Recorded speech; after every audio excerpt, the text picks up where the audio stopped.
Before we get started, please like and subscribe to get more video content from me. Hey everybody, Odin here, and we're about to do a top 5 film countdown. That's right, it's going to be my top 5 favorite animated films of all time, and I'm talking about the ones that are hand-drawn, not the computer animated ones, which I will do a whole other list of those. Starting with my number 5 pick, Tarzan. And we'll be doing a countdown every Sunday up until number 1, which I will not tell you until that time. So please subscribe, like this video, and share it, because I'd like everybody's input on this list. And what is your favorite kind of films that you enjoy watching? A lot of the movies on this list are my favorites, mostly due to possibly nostalgia, and that I just dug them a lot when I was a child, and these are the films that I grew up with. And one of the reasons I really like Tarzan is because, well, I was 14 years old when it came out, and I was a really big fan of Phil Collins, still am to this day, and I gotta say, the soundtrack is beautiful, the animation is great, I loved it. And back in 1999, we're 4 years into the computer animation craze that started with Toy Story back in 1995. So to have Tarzan into the mix, that was almost at the very end of when animation was kind of going out the window, the hand-drawn animation. That I think the last time we actually had a hand-animated film through Disney was The Princess and the Frog, which I think was like 2003 if I'm correct. And before that was Atlantis: The Lost Empire, which is a really great movie if you haven't seen it. Michael J. Fox did the voice of the main character of that one.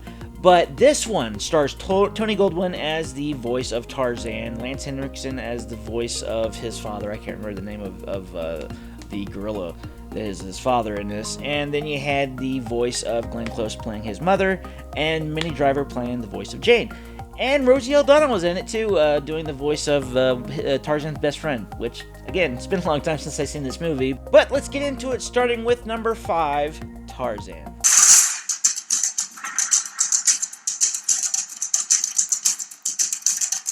I love the music of this movie. 2 worlds, 1 family. Love the soundtrack. I had it as a kid. The animation's just beautiful in this. The cutting, everything is just well done in this. Probably the best Tarzan story to film, in my opinion. I mean, there's a lot of them, but they do a really good job kind of putting together computer animation and hand-drawn animation into this movie. And you can tell a lot of the stuff on the background is different than some of the hand-drawn stuff, which a lot of the characters are hand-drawn. Some of the background, that's hand-painted in the background too, but when they do the movements of the trees through this area right here, they do more computer animated stuff to make it look three-dimensional, and it's very seamless. In comparison to like Beauty and the Beast, Atlantis: The Lost Empire, they did some in that as well. But it wasn't as seamless as this one seems to be. Uh-oh. I like how in this that there's no real rhyme or reason why these boards are even staying up there, because there's no like cross bracing to keep any of those 2x4 planks up in position. So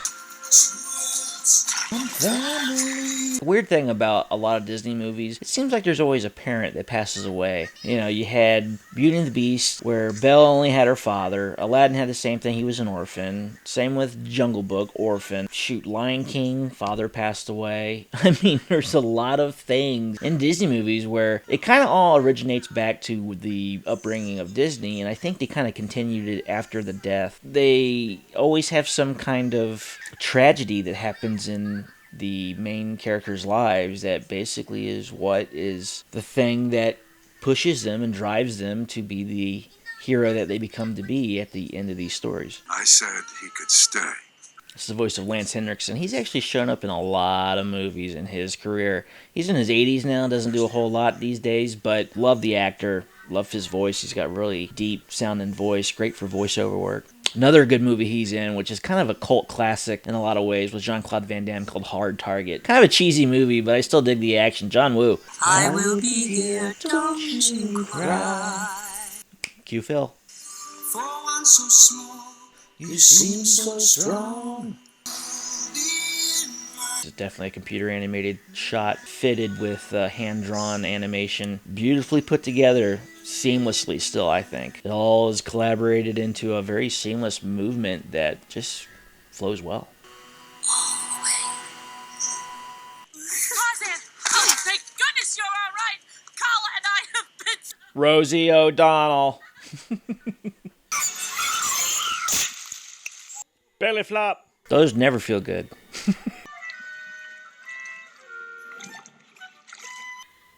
Yeah, generally kids don't figure it out that quick when they learn to swim, but I guess it's because we don't swim with animals when we generally first start.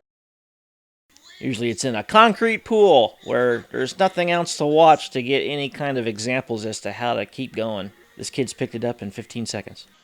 I see 2 eyes, like mine, and a nose somewhere. I like how she explains no matter how different we all are still the same in a lot of ways. It's probably a good way to explain it to a child. See? 2 eyes, 2 nose, 2 ears? No, just 1 nose. Another great Phil Collins song. I like this one. I don't know.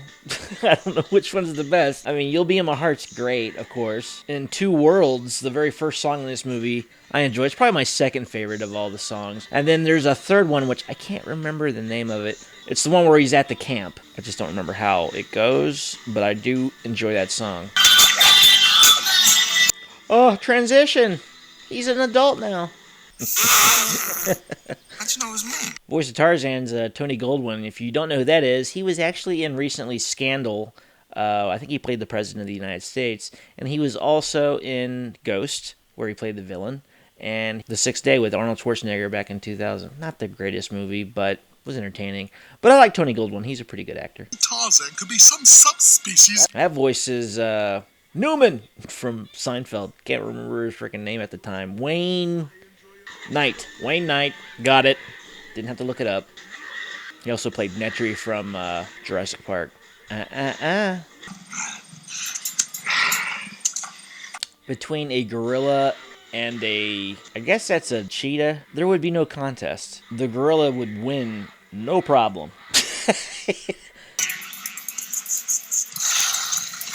God, I'm very surprised at how great this holds up. I think hand-drawn animation is one of those things that it doesn't seem to age as bad as, say, computer animation. Because when I look at Toy Story now compared to when I watched it back in 1995, it's 26 years. There is a massive difference. Because you look at Toy Story 4, a lot of the backgrounds look very realistic, as if we're looking at something real. And looking at the first Toy Story, you can tell that is computer generated. There's nothing really realistic about it. And that's why they did toys, because it looked plastic. They were able to get away with a lot of things that they couldn't get past. But when you look at some of these things, it's like looking at a storybook. And storybooks, they just don't age like computer generated imaging does. But to me, I think 50 years from now, this movie will still hold up in comparison to Toy Story, which would probably look like a relic.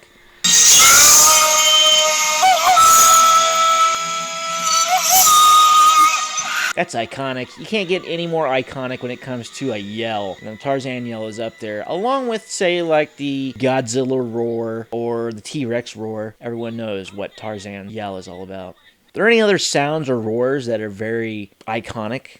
I can't think of any others besides the 3 that I just named. If you can think of any, comment below. Tell me below what you think other iconic roars or yells are. Clayton. You know, in a lot of these Disney movies, man is basically the villain in a lot of them when it comes to nature in general. Because we know that we are basically the villain in a lot of instances. And it's like, why can't we get our own clue? Because we know that we do bad to nature and this and that, but we still do it. It makes no sense. I can't remember who does his voice, but it sounds a lot like the guy from Flash Gordon. He was one of those flying guys that had the wings and wore a helmet and yelled when he went into battle. Maybe it's the same guy. If I'm thinking of the same guy, he also did the voice of the episode 1 Phantom Menace of the Gungan, where you go, "Wee Sanosa." On the contrary, Mr. Clay, Daddy's theory is that these are social creatures. It's Minnie Driver. She doesn't do a lot these days. I think she does more TV, but she made a name for herself when Good Will Hunting came out. She was the love interest of Matt Damon's character. Now, we should keep heading west, following the Ganoderma oblongata. The one who plays Jane's father is Nigel Hawthorne. The only thing I actually remember him from is Demolition Man. No, get off! Lovely heartbeat. It's very nice. Very nice. Very nice. Crazy. I haven't seen this in so long, but things come back to me as if like, oh, he's going to say this line right now. I'm Jane. No. I'm Jane. Clayton! Clayton. Extraordinary. Please, can you take me to my camp? Yes! I think in order to be Tarzan, you would have to have a mind or the mentality of just a very smart person in general to know all of these languages from different animals, to speak to different kinds of species and such, and then learning the language of English is rather difficult since it's one of the hardest languages to learn out there in comparison to, say, Japanese, Chinese, Russian, Spanish, you name it. Hey, it's the teapot from Beauty and the Beast, which I knew that, but it's nice to see the nice little nod to things like that. Suddenly,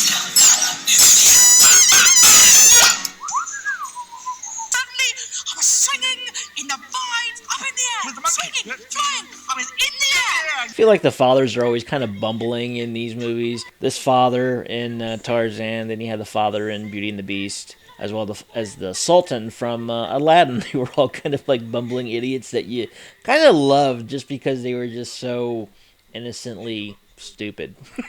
That's what makes them so cool and so likable. Just the, hey, whatever. But they're always good dads. They're always wonderful people to be raising young women that end up becoming heroes. I guess that's what you need to be a good dad. Just kind of a little absent-minded and supportive. Tarzan, for once, listen to Kerchak. Why didn't you tell me there were creatures that looked like me? You can't really blame him. He wants to find out who he belongs to, where he's from. You can't blame a person for wanting that. Oh, this song. I like this song. It's probably the third favorite of mine of this. This one, Two Worlds, and You'll Be in My Heart. It's really good. All the lyrics, just everything about the songs in this show is just great. And Phil Collins, I actually went and saw him in concert before the pandemic hit back in 2019. And gotta say, probably my favorite concert I've ever been to, just because I knew every song that was released, other than maybe one or two. But for the most part, I knew everything, all the words, sung it with the audience. Wonderful time with my mom. One of those artists that I would sing to all the time, mostly because of my dad, always listening to Phil Collins with him in the car, heading down the road somewhere. It's he's one of my favorite artists to sing along with. Makes me feel like never before. Oh, I'm in love. They're slowly falling in love. I can't stay. Jane. Stay. Would you stay if you were asked to stay inside of a jungle for the rest of your life with somebody who, I don't know, how long have they known each other at this point? Probably a while since he now knows English, but what would you go back to? The city? The hustle and bustle of the real world where things are just mundane and kind of boring. Sure, it'll be nice when you get there and you get to see all the sights and sounds, but then it'll grow old and you'll wish you were back home where things were more laid back. But it's a cartoon too, so I'm sure it's not all the wonders that we see in this cartoon, because in real life it'd probably be a lot just to survive in the jungle. But I guess if you lived in all your life, it would probably just be like any other day. Don't make me do anything embarrassing.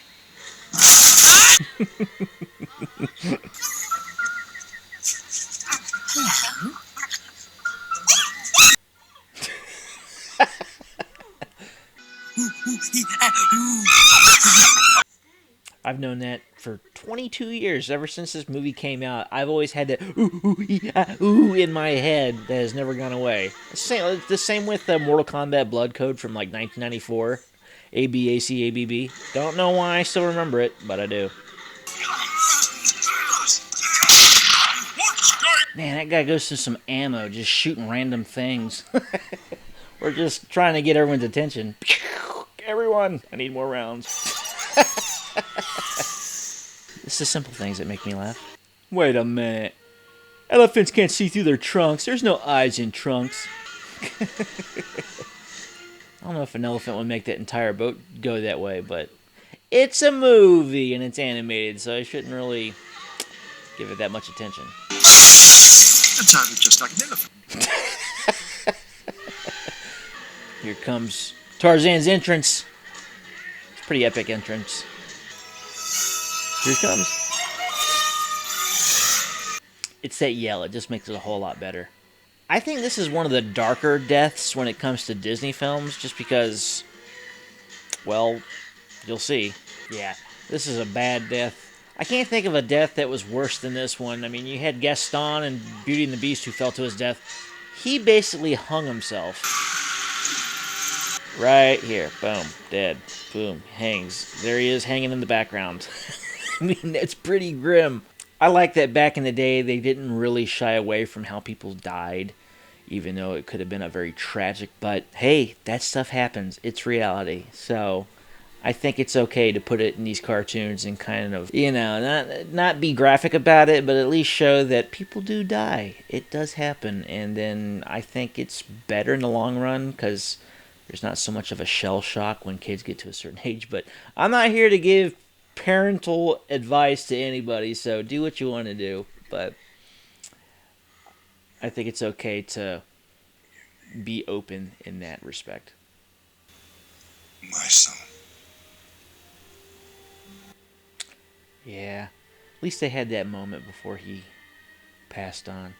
That's something you don't really see in the other Tarzan movies, since this is animated, so you kind of get a more in-depth focus on the relationship between him and his gorilla family. And you kind of didn't get that in the other ones, besides the most recent live-action version, The Legend of Tarzan, where they emoted more emotion with the gorillas and Tarzan, and you kind of got that there was a relationship there. But in the other ones, it was just mostly people in suits running around as gorillas. So what did they do? Did they just leave Kerchak there and Clayton hanging in the tree, and then they just kind of go away? I mean, I guess. But maybe they just say, don't go to that area for a long period of time just because we got 2 dead bodies in the woods. That's just so bad. So grim and dark. Beat that chest. Beat that chest. Beat that chest. Here we go for it. Boom. Oh, yeah, man stuff. I always like the transitions in this movie. They always do it so perfect. It just seems to flow together nicely. Just a very well put together film. You belong with Tarzan. Because your name's Jane, and it just goes together like peanut butter and jelly. So, get off the boat. Do it. Get off the boat. Well, she didn't hesitate. That was like the last time she was ever going to see her father from her perspective in that moment. Until her father decides, you know what? I'm going to stick around too. You'll Be in My Heart was the one that you always heard on the radios, but I always enjoyed Two Worlds, and they play it bookended in this movie, at the very beginning, at the very end, and I think it should have gotten more attention than it did, because it's mostly just remembered for this movie, and it should be, but at the same time, I think they should have had this on the radio too. Not this part, but the part where Phil Collins is singing. Who's right in what you most believe in? 2 worlds, 1 family. 1 family. One more time, throw that yell out.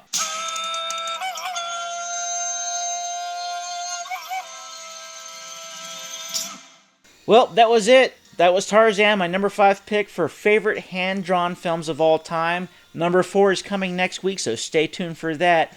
And until then, see you later.